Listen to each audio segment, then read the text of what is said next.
ओम श्री सद्गुरु परमात्मने नमः। श्री वशिष्ठ जी बोले, हे रामचंद्र जी, जिस पुरुष ने आत्म विचार कर अपना चित्त अल्पभिनिग्रह किया है वह संपूर्ण फल को प्राप्त होगा और उसी का जन्म सफल होगा। हे रामचंद्र जी, जिस चित्त में विचार रूपी कण का उदय हुआ है वह अभ्यास से बड़े विस्तार को पावेगा।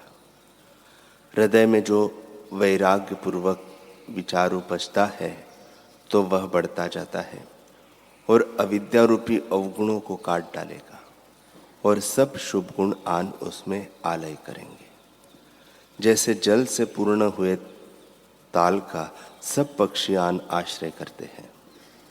हे रामचंद्र जी, जिसको सम्यक ज्ञान प्राप्त होता है और निर्मल बोध से यथार्थ दर्शन होता है उसको इंद्रियां चला नहीं सकती। जब तक स्वरूप का प्रमाद होता है तब तक आधि व्याधि दुख होते हैं और जब स्वरूप में स्थिति होती है तब शरीर और मन के दुख वश नहीं कर सकते। जैसे बिजली को कोई ग्रहण नहीं कर सकता, तैसे पुष्टिकर मेघों को कोई पकड़ नहीं सकता। जैसे आकाश के चंद्रमा को कोई मुट्ठी में नहीं पकड़ सकता और मूढ़ स्त्री चंद्रमा को मोह नहीं सकती, तैसे ही ज्ञानवान को कोई दुख वश नहीं कर सकता।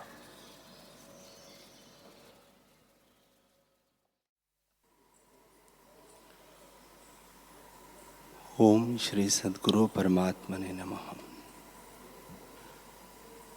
श्री योग वासिष्ठ महारामायण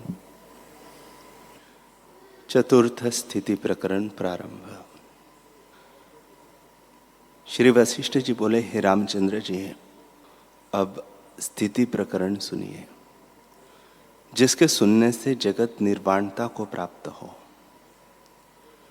कैसा जगत है कि जिसके आदि अहंता है।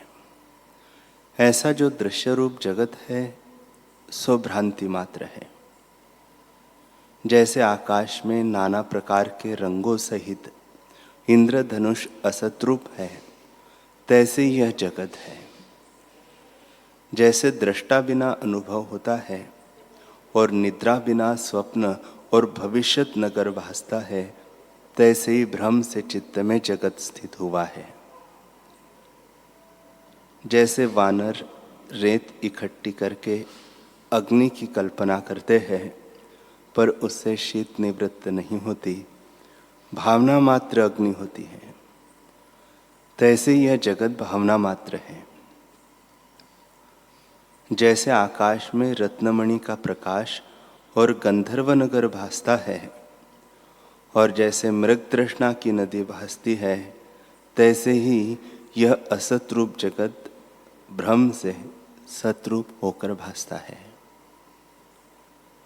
जैसे दृढ़ अनुभव से संकल्प भासता है पर वह असत रूप है और जैसे कथा के अर्थ चित्त में भासते हैं, तैसे ही निस्सार रूप जगत चित्त में सार रूप हो भासता है।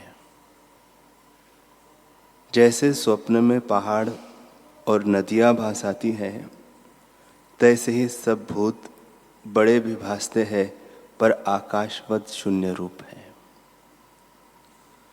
स्वप्न में अंगना से प्रेम करना अर्थ से रहित और असत रूप है, सिद्ध नहीं होता, तैसे ही यह भी प्रत्यक्ष भासता है परंतु वास्तव में कुछ नहीं, अर्थ से रहित है। जैसे चित्र की लिखी कमलिनी सुगंध से रहित होती है, तैसे ही यह जगत शून्य रूप है। जैसे आकाश में इंद्रधनुष और केले का थंब सुंदर भासता है परंतु उसमें कुछ सार नहीं निकलता, तैसे ही यह जगत देखने में रमणीय भासता है परंतु अत्यंत असत्य रूप है। इसमें सार कुछ नहीं निकलता। देखने में प्रत्यक्ष अनुभव होता है परंतु मृग तृष्णा की नदीवत असत रूप है। राम जी ने पूछा, हे भगवन, हे सर्व संशयों के नाश करता, जब महाकल्प क्षय होता है तब दृश्यमान सब जगत आत्मरूप बीज में लीन होता है। जैसे बीज में अंकुर रहता है, उससे उपजा है, उसी में स्थित होता है और फिर उसी में लीन होता है। यह बुद्धि ज्ञान की है अथवा अज्ञान की है। सर्व संशयों की निवृत्ति के अर्थ मुझसे स्पष्ट करके कहिए। श्री वशिष्ठ जी बोले, हे रामचंद्र जी, इस प्रकार महाकल्प के क्षय होने पर बीज रूप आत्मा में जगत स्थित होता है। जो ऐसे कहते हैं वह परम अज्ञानी और महामूर्ख बालक है। जो ब्रह्म को जगत का कारण बीज से अंकुर की नाई कहते हैं वह मूर्ख है। बीज तो दृश्य रूप इंद्रियों का विषय होता है। जैसे वट बीज से अंकुर होता है और फिर विस्तार पाता है, सो इंद्रियों का विषय है। और जो मन सहित क्षण इंद्रियों से अतीत है, अर्थात इंद्रियों का विषय नहीं, आकाश से भी अधिक निर्मल है, उसको जगत का बीज कैसे कहिए। जो आकाश से भी अधिक सूक्ष्म, परम उत्तम, अनुभव से उपलब्ध और नित्य प्राप्त है, उसको बीज भाव कहना नहीं बनता। हे रामचंद्र जी, जो कि शांत, सूक्ष्म, सदा प्रकाश सत्ता है और जिसमें दृश्य जगत असत रूप है, उसको बीज रूप कैसे कहिए। और जब बीज रूप कहना नहीं बनता तब उसे जगत कैसे कहिए। आकाश से भी अधिक सूक्ष्म, निर्मल, परम पद में सुमेरु, समुद्र, आकाश अधिक जगत नहीं बनता। जो किंचन और अकिंचन है और निराकार सूक्ष्म सत्ता है, उसमें विद्यमान जगत कैसे हो। वह महासूक्ष्म रूप है और दृश्य उससे विरुद्ध रूप है।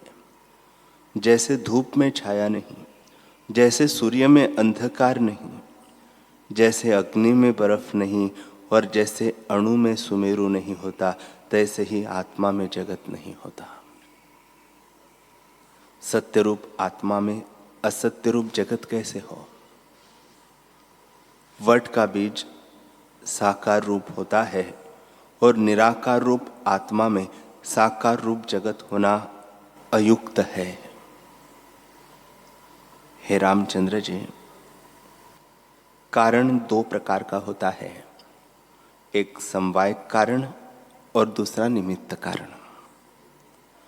आत्मा दोनों कारणों से रहित है। निमित्त कारण तब होता है जब कार्य से कर्ता भिन्न हो, पर आत्मा तो अद्वैत है। उसके निकट दूसरी वस्तु नहीं है। वह कर्ता कैसे हो और किसका हो। सहकारी भी नहीं जिससे कार्य करे।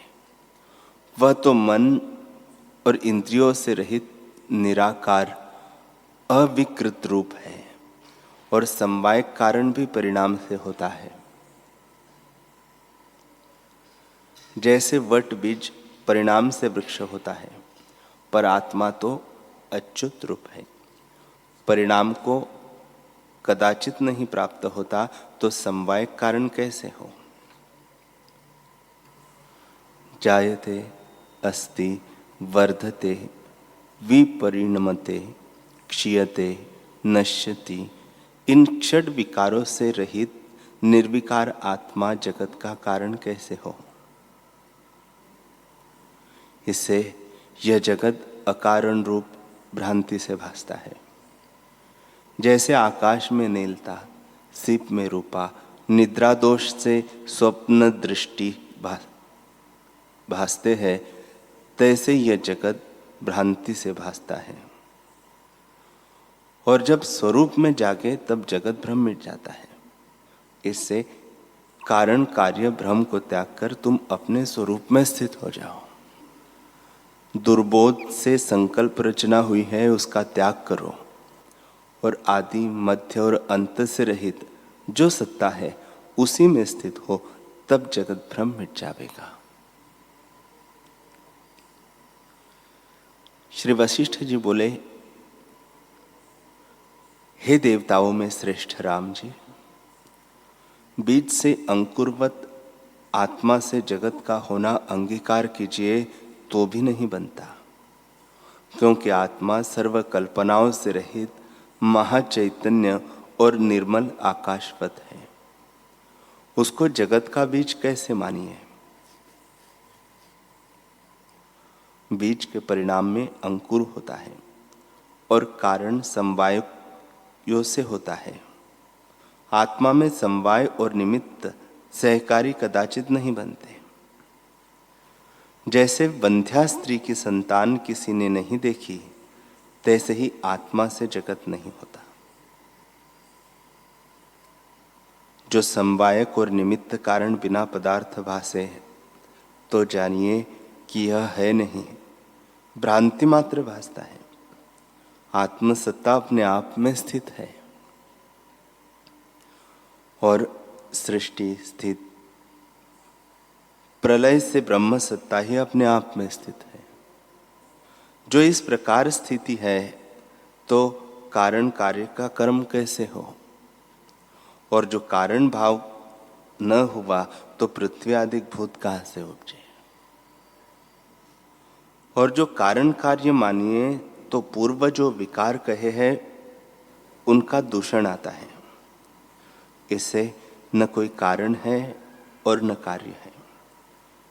कारण कार्य बिना जो पदार्थ भासे उसको सत्रूप जाने। वह मूर्ख बालक और विवेक से रहित है जो उसे कार्य कारण मानता है। इससे यह जगत न आगे था, न अब है और न पीछे होगा। स्वच्छ चिदाकाश सत्ता अपने आप में स्थित है। जब जगत का अत्यंत अभाव होता है, तब संपूर्ण ब्रह्म ही दृष्टि आता है। जैसे समुद्र में तरंग भासते हैं, तैसे ही आत्मा में जगत भासता है। अन्यथा कारण कार्य भाव कोई नहीं और न प्राग भाव, प्रध्वंसा भाव और अन्योन्य भाव ही है। प्राग भाव उसे कहते हैं कि जो प्रथम न हो। जैसे प्रथम पुत्र नहीं होता और पीछे उत्पन्न होता है, और जैसे मृत्तिका से घट उत्पन्न होता है। प्रध्वंसा भाव यह है जो प्रथम होकर नष्ट हो जाता है, जैसे घट था और नष्ट हो गया। अन्योन्य भाव वह है जिसे घट में पट का अभाव है और पट में घट का अभाव है। ये तीन प्रकार के अभाव जिसके हृदय में है उसको जगत दृढ़ होता है और उसको शांति नहीं होती। जब जगत का अत्यंत अभाव दिखता है, तब चित्त शांतिमान होता है। जगत के अत्यंत अभाव के सिवाय और कोई उपाय नहीं और अशेष जगत की निवृत्ति बिना मुक्ति नहीं। सूर्य आदि लेकर जो कुछ प्रकाश पृथ्वी आदि तत्व, क्षण, वर्ष, कल्प आदि काल और मैं, यह रूप, अवलोक, मनस्कार इत्यादि जगत सब संकल्प मात्र है।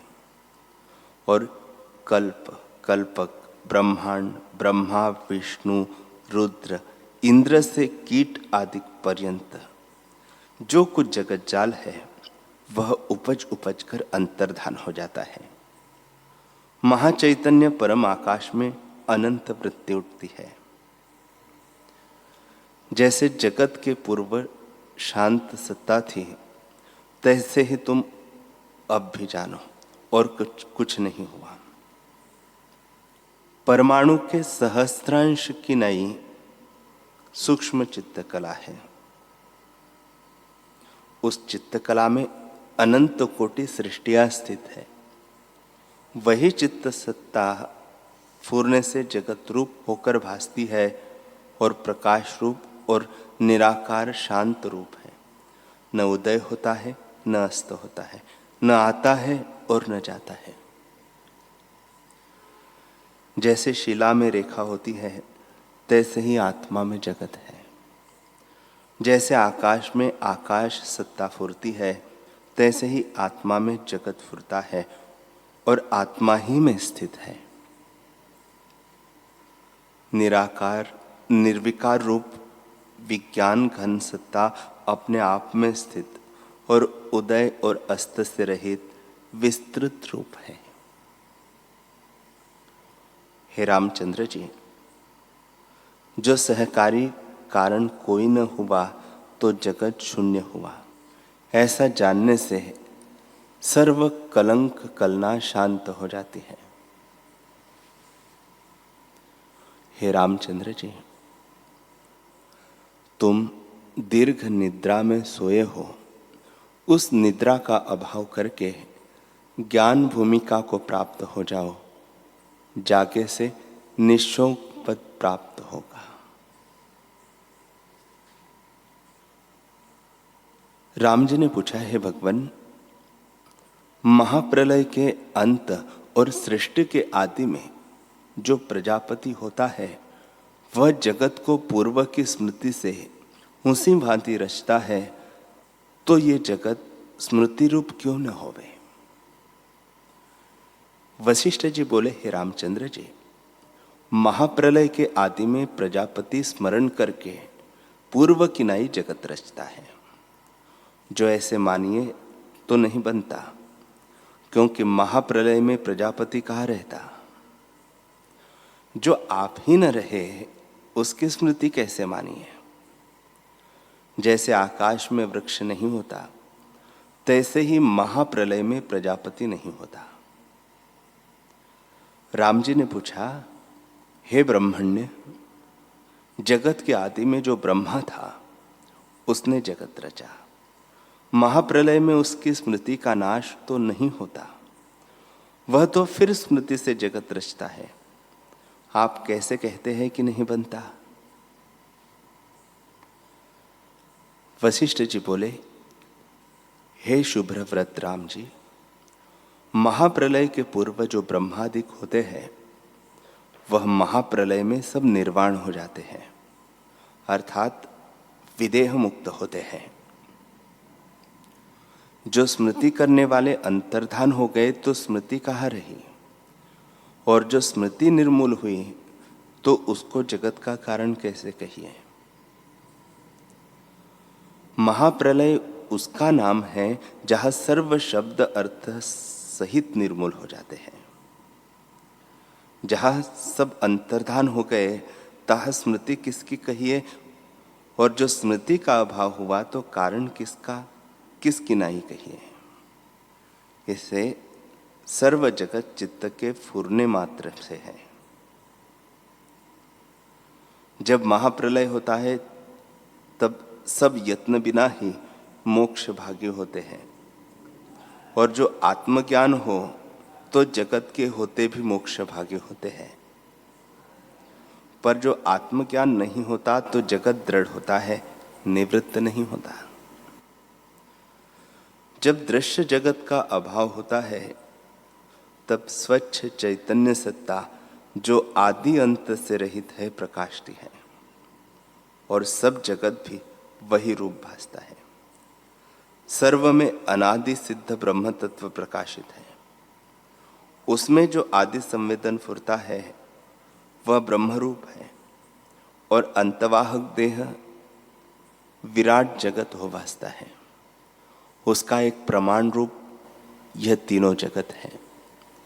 उसमें देश, काल, क्रिया, द्रव्य, दिन, रात्रि क्रम हुआ है। उसके अणु में जो जगत फुरते हैं सो क्या है? सब संकल्प रूप है और ब्रह्म सत्ता का प्रकाश है।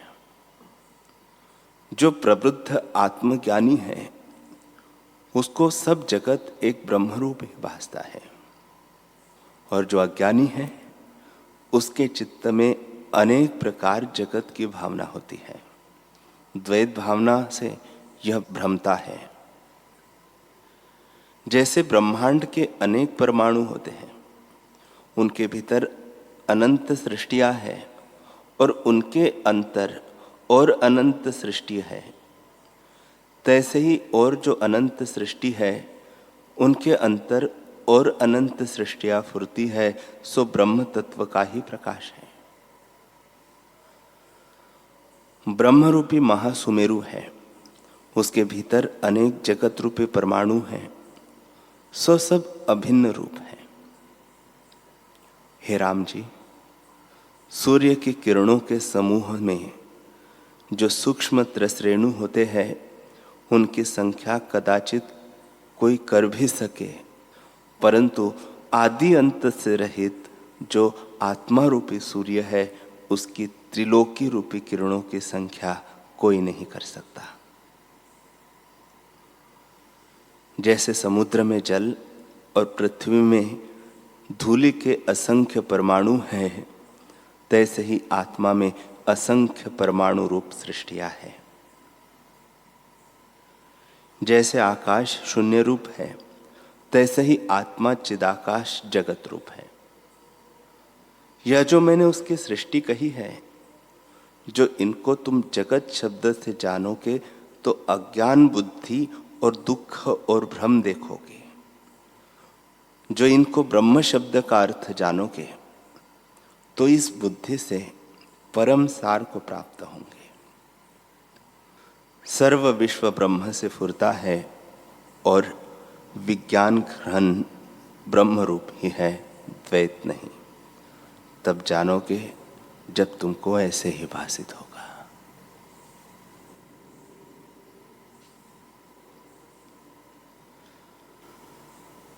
हरि ओम।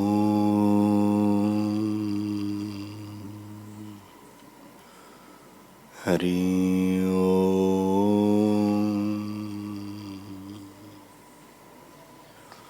ओम सहना भवतु सहनौ भुनक्तु सह वीर्यं करवावहै तेजस्विनावधीतमस्तु मा विद्विषावहै। ओम शांति शांति शांति। श्री सद्गुरुदेव भगवान की जय।